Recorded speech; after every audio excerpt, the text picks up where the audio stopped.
Halo teman-teman, kita masuk ke bagian keduanya dari codingan yang kemarin kita bahas. Ada dua codingan. Yang pertama itu buat nge-generate atau misahin mana aja following yang bukan followers kita. Pakai codingan pertama ini, dan nanti ada yang kedua juga, yang ini ya. Ini buat aksi dari unfollow-nya gitu. Kita bahas yang pertama dulu. Kita kemarin udah ekspor dari Instagram si followers dalam file JSON-nya. Ini ya. Ini total barisnya itu ada sekitar banyak banget. 11.286 yang followers, dan yang following itu ada di angka banyak banget guys, 30.000 loh, 36.958 baris. Sebanyak itu, emang sebanyak itu. Oke. Nah, kita bakal ngambil atau ngefilter si nama akunnya aja kayak gini. Ini kan ada namanya, terus ini ada linknya dan lain-lain yang gak kita butuhin. Kita bakal ngambil ininya aja dari setiap objeknya. Ini sama nih si formatnya tuh, ada title, string list data, segini formatnya sama semua. Dan yang kita ambil tuh si titelnya aja, si namanya aja. Terus yang di followers, di file followers, ini agak beda sedikit sih formatnya. Ini bisa dilihat. Di sini ada title, tapi titelnya ada yang kosong, ada juga yang enggak. Kalau nggak salah, atau kosong semua ya? Kayaknya kosong semua deh. Kalaupun ada sedikit gitu. Ini titelnya kosong, jadi nggak bisa kita ambil dari sini, dari titel yang ini. Dari sini juga kosong. Adanya itu ya paling yang ini nih, di dalam string list data, terus di ref-nya ada namanya. Di sini baru kita bisa ambil si namanya gitu. Nah ini, halo value ini ya? Iya, value ini. Yang diambil tuh value yang ini. Ini tuh si value variable dalam objek yang namanya value. Dia tuh nama akun juga. Kalau yang di file following itu dia di titelnya. Jadi itu yang kita ambil. Oke, kita masuk ke codingannya. Yang pertama-tama pasti kita import dulu si fs. Fs tuh library dari JavaScript buat file system. Jadi bisa ngedit file, terus bikin file, hapus file berdasarkan codingan gitu. Terus yang followers tadi yang dari IG, eksportan dari IG, kita jadiin variable biar kita bisa proses. Terus ini ada deklarasi. Yang pertama kita bakal jelasin dulu, ngambil si namanya ya, nama dari sini, nama akunnya dari sini. Yang file followers itu dikasih nama followers, yang file following itu dikasih nama variable following ya. Pertama yang followers, coba di split dulu.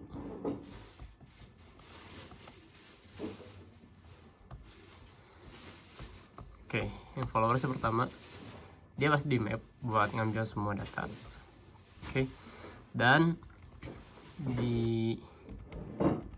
nanti dimasukin, udah di map, dia tuh dimasukin si value nya ke variable ini gitu. Jadi ini si filenya, variable filenya, ini variable yang bakal kita prosesnya. Nah, kita cari nih yang di dalam string list data, berarti kan di dalam sini.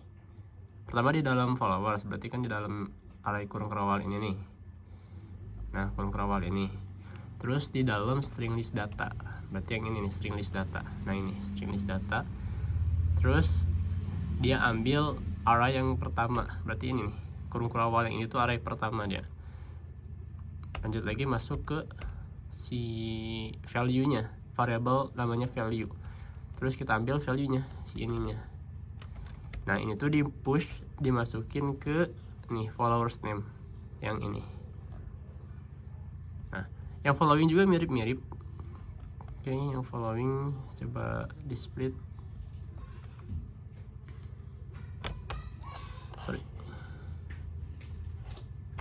Yang following juga mirip-mirip, tapi karena dia bentuknya bukan array, jadi dia objek. Nah, baru di dalamnya tuh ada array. Makanya yang di map tuh bukan si followingnya, tapi si relationship following ini yang di map. Nah, si ininya. Karena yang di luarnya tuh bukan array, tapi di dalamnya baru array. Jadi yang di map tuh ini. Nah, kita masuk ke sini, masuk ke dalam sini. Terus tinggal ambil aja nih si title. Nah, si ininya, titelnya. Kayak ini nih, ada Hayu Anggraeni. Tinggal ambil aja. Terus di push atau dimasukin value-nya ke sini, following ini. Nah, itu udah jadi variabel gitu, udah gampang sih seterusnya. Tinggal dikit-dikit aja. Terus proses selanjutnya, ini saya bikin function ya. Cuma kita skip dulu functionnya. Kita bahas ke yang bawahnya dulu. Nah, ini pendek banget sih codingannya. Nah, tadi following name-nya kita udah kita mapping di sini. Karena yang paling banyak tuh following pastinya. Bukan si followersnya gitu. Karena yang paling banyak tuh following, jadi following yang kita mapping. Oke, pertama langsung aja kita cari si ada gak sih orang yang kita following itu di list followers kita. Nah, ini same name, ini ya baris ini. Terus kalau gak ada, dia bakal di push ke FNF, following not followers. Jadi dia orang yang kita follow tapi gak nge-follow kita gitu, dimasukin ke sana. Nah, nanti kalau udah lebih dari 200, kan nanti dimasukin nih ke FNF, ke following not followers. Nanti kalau udah lebih dari 200 atau sama dengan 200, dia tuh bakal ngeprint file, manggil function ini, print file. Nah, ini print file, yang dimana print file itu function yang sebelumnya kita buat di atas ini. Dan lanjut kita bahas si print file ini. Pertama, di stringify dulu. Jadi awalnya kan JSON tuh, JSON variable. Kita stringify dulu buat apa? Buat ditulis dijadiin satu file gitu. Nah, kayak gini. Dipakai fungsi fs, dia buat bikin file, write file ya. Ini nama filenya yang pertama itu, terus yang ini dia itu variabelnya yang harus udah jadi string. Kalau dia JSON itu gak bisa ditolak sama si fs-nya. Tapi kalau udah jadi string, udah di stringify, dia baru bisa jadi file gitu. Ini UTF-2 metodenya saya juga kurang tahu secara jelas gitu. Terus ada error handle-nya juga. Yang bawah ini error handle ya. Nggak usah dibahas lah ini mah. Gitu. Terus ada satu lagi yang harus kita bahas juga. Ini tuh ada dua lagi, ada sesi sama account checked. Ini kan dibatas nih 200 akun per sesi. Nah, artinya kalau udah 200 baru dia dibikin satu file. Nanti kalau udah 200 lagi dibikin lagi satu file. Kalau udah 200 lagi dibikin satu lagi file. Nah, yang terakhir itu kadang gak benar-benar pas 200 gitu. Kadang cuma 160 atau 90, pokoknya nggak nyampe 200. Dan karena nggak nyampe 200, jadinya si kondisi triggernya itu gak kecapai, jadi nggak di print. Makanya kita tambahin, kita bikin juga deklarasi nih, account checked. Account checked buat apa itu? Buat ngitung udah berapa akun nih yang kecek. Yaitu ditambahin setiap ada akun yang kecek. Nah, di sini ini ya, tadi nyari di sini apakah nama yang kita following itu ada di followers kita atau enggak. Langsung ditambahin tuh akun checkednya. Nah, kalau udah sama jumlah si account checkednya dengan followingnya, jadi misal followingnya 1000, account checkednya tuh 1000 juga, maka dia langsung nge-trigger print file berapapun jumlah akunnya. Misalnya terakhir nih itu tuh 156. Ya udah di print tuh 156 sebagai sesi terakhir gitu. Jelas ya. Terus ini ada sesi juga. Sesi itu jadi buat namain filenya gitu. Ini sesi ke berapa. Nah di sini nanti di sini kan dipasang nih di nama filenya FNF sesi ke berapa gitu. Yang pertama itu pasti sesi 1.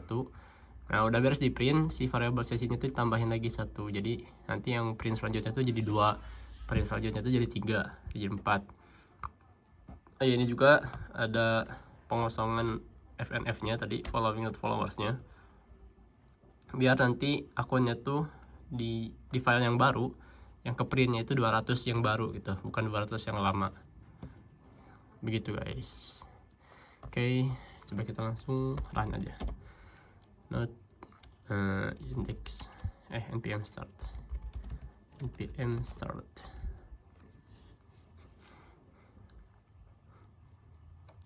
Nah ini perhatiin di sebelah kiri, nanti filenya bakal ke generate. Oke, ini ada 17 sesi jadinya. Yang sesi terakhir ini nggak pas 200 sih, cuma jadi ke print gitu, jadi bisa ke print gitu guys. Terus lanjut ke yang kedua, ini file utama kita. Yang pertama itu ada login IG.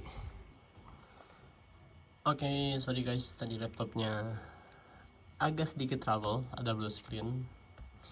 Kita lanjutin lagi insyaallah. Sebentar ya. Oke, aman sih harusnya.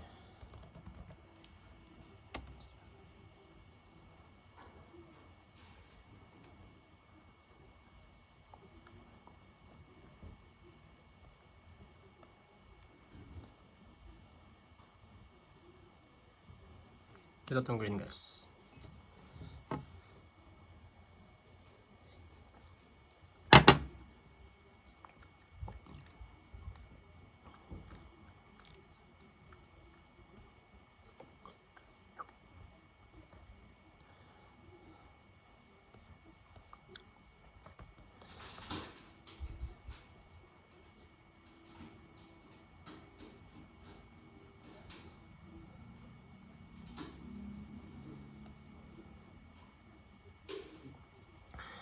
Oke, kita lanjutin.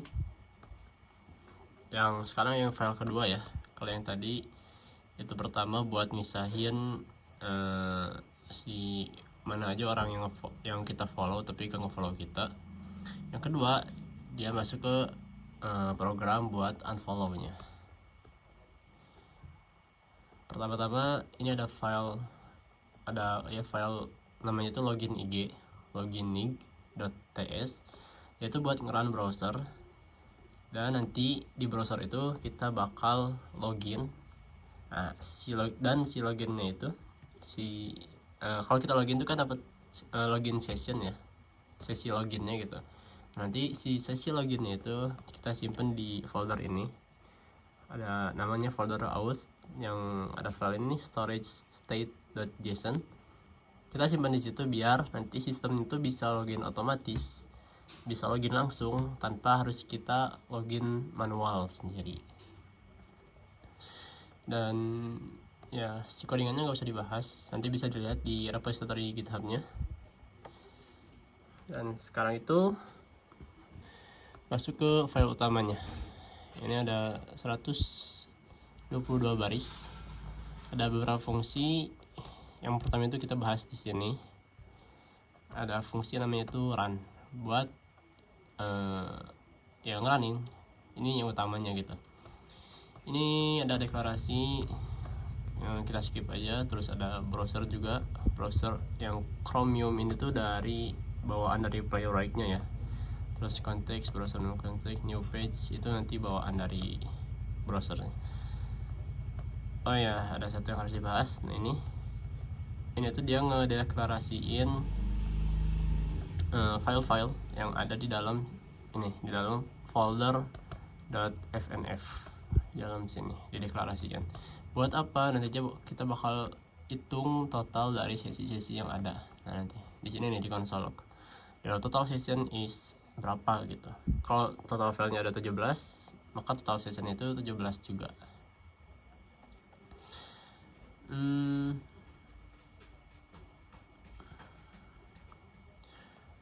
Oke. Nanti di for loop ya. Di for loop setiap si filenya tuh. Terus dicek juga nih. Ini ada pengecekan. Kalau indeks pertamanya itu ada bacaan this session already done, dia itu bakal di skip, di continue. For loopnya itu di continue, di skip gitu. Nah, ini contohnya sesi 1 tuh udah ada bacaan this session already done. Sesi 2 juga udah ada, berarti udah kepake gitu. Sesi 3 juga ada bacaan sesi already done. Yang sesi 4 dia belum ada bacaannya, berarti belum kepake. Nah, yang udah kepake dan yang belum kepake itu tuh bakal di skip. Jadi yang udah kepake bakal di skip, yang belum kepake bakal diproses gitu. Ini prosesnya kita skip aja biar cepet, karena nggak terlalu rumit, jadi mudah dipahami gitu kalau kalian baca sendiri. Ini juga session suksesnya itu berapa. Nah, ini udah session limit. Nanti kalau udah sampai limit, si programnya tuh di stop. Di awal kita deklarasikan nih session limitnya itu satu sesi itu satu file ya. Jadi mau berapa file yang diproses sekali run itu. Ini dipasang satu, berarti bakal satu doang yang keproses. Misal nih session 1 udah, session 2 udah, session 3 udah, session 4 belum. Berarti yang keproses itu session 4 doang. Nanti kalau di run lagi dan session limitnya masih 1, berarti nanti file 5 doang yang keran. Kalau session limitnya diganti 2, berarti nanti yang keran tuh 6 sama 7 gitu terus. And then langsung masuk ke fungsi yang utama juga, tapi setelah berjalannya itu setelah fungsi yang tadi pertama. Dia nge-trigger si browser buat nge-open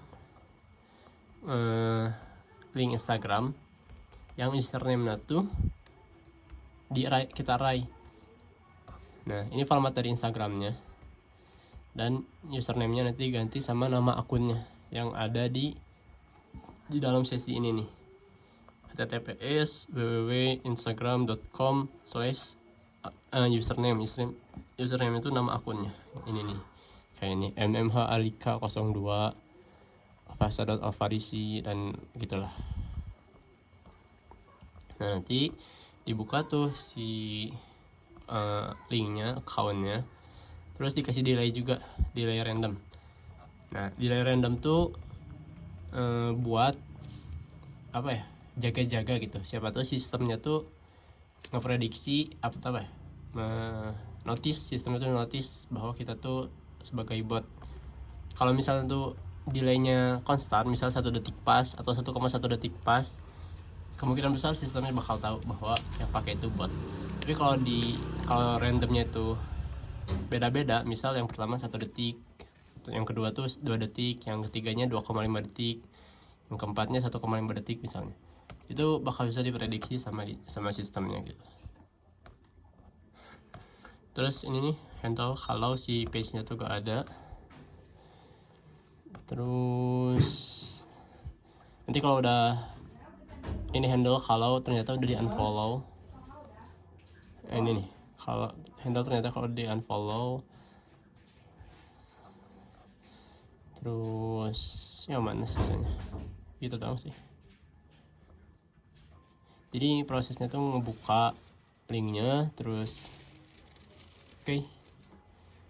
prosesnya tuh ngebuka linknya, terus ngecek nih ada gak si akunnya itu. Kalau nggak ada berarti di skip, terus nambahin akun yang not found. Terus kalau ada tapi udah unfollow, nanti di skip juga. Terus kalau ada dan belum di unfollow, maka dia itu bakal nge-unfollow dan repeat lagi gitu lagi, dia ngebuka lagi yang baru gitu terus sampai beres satu sesi. Kalau limitnya 2 berarti pindah ke limit kedua gitu.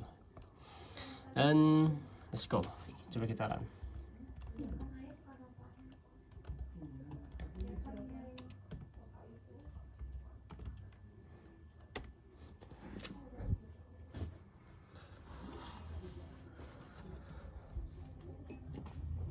Ini ya guys,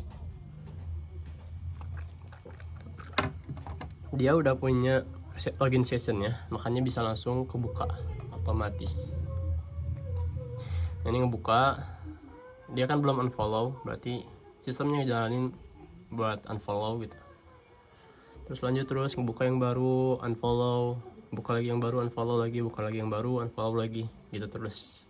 Dan kalau kalian perhatiin si delaynya tuh randomnya, tapi random pakai range ya. Ini kayak di sini kita ambil contoh, ini misal ini nih, delay random 1000 tuh maksudnya 1 detik. Ini minimalnya 1 detik, maksimalnya itu 1,5 detik. Jadi 1500 tuh 1,5 detik. Ini 900 berarti 0,9 detik minimalnya. Maksimalnya itu 1,3 detik. Kayak gini. Ini juga nih. Nah ini 1,1 detik, ini 2,15 detik. Ini 1,7 detik, maksimalnya 3,47 detik. Bisa dilihat lagi. Dan ini bakal ngulang terus sampai beres session sesuai limitnya. Gitu. Oke, kayaknya cukup guys. Coba kita buka Instagramnya di Chrome yang lain.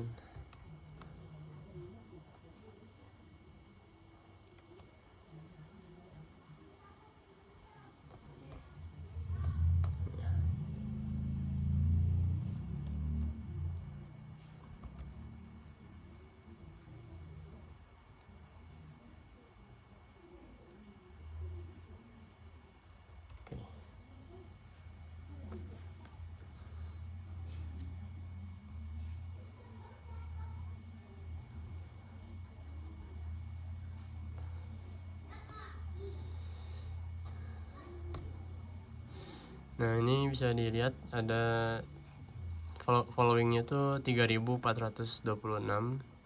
Coba kita refresh, kurangin 2. Coba kita lihat lagi ke browser yang codingan. Nah ini.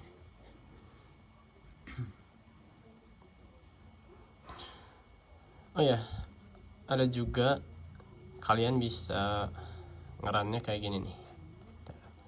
Tadi kan muncul browsernya ya, kita bisa lihat apa yang dilakuin sama sistemnya. Nah, si sistemnya tuh bisa juga ngeran di belakang layar. Caranya tuh kalian ganti headless-nya itu dengan true. Kalau diganti dengan true, nanti kalian ngerannya atau sistemnya tuh ngerannya tuh di belakang layar. Artinya si browsernya tuh, browser ininya gak ditampilin di layar kalian. Tapi fungsinya sama, nggak ada yang beda gitu. Cuma emang nggak ada aja di layar. Tapi secara fungsi atau secara aksi yang dilakuin tuh sama persis. Atau bisa juga dihapus segini. Nah segini dihapus. Kenapa dihapus? Karena biar balik ke default gitu. Dan defaultnya PlayerUnity ini dia emang headless, nggak ada browsernya gitu. Tapi karena saya tuh pakainya buat developing, jadi buat nyari error maka harus ada browsernya. Jadi ya gitulah. Dan ya ini buat ngambil storage-nya, session login sessionnya ya. Dan ya buat lebih lengkapnya kalian kalau mengerti sendiri, baca sendiri, nanti bisa lihat di link GitHub repository yang saya kirim di video kedua ini ya, di deskripsi. Oke. Thank you guys.